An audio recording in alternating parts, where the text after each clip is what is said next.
A most unusual bank robber I prosecuted was a homesick young German named Kai Reinhold.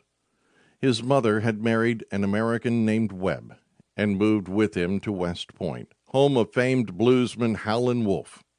Lonely and friendless, the teenage Reinhold tried to find some bluesmen, but ended up with a bad crowd of crackheads instead. One of them, who held court in the back room of a local pool hall, was so professional at cooking crack that he was nicknamed the Chef. One day Kai was especially despondent and appeared suicidal to the sympathetic crackheads. All he wanted was to return to his homeland. "Ain't no problem," said a new associate who seemed to know the legal system quite well. "Just get yourself arrested for some federal beef, and they'll ship you home.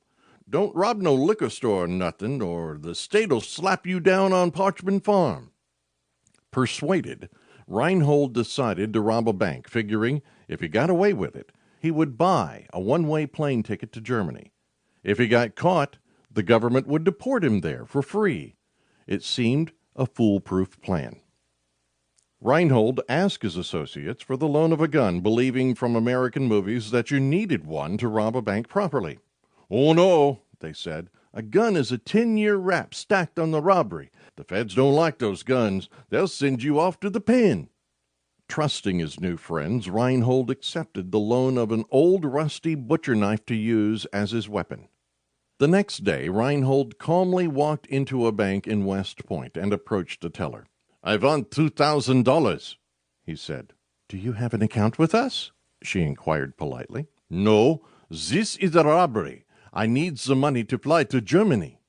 Smiling, the teller said she could not help him unless he had some collateral.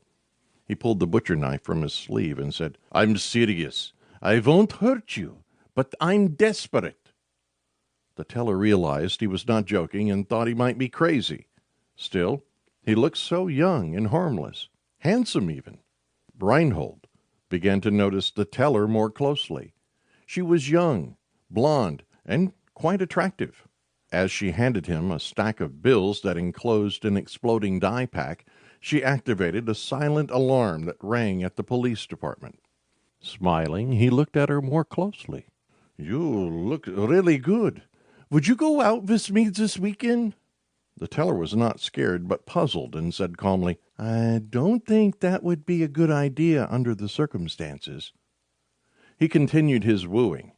Finally, as Reinhold reluctantly left the bank, local police caught him with both the loot and the knife.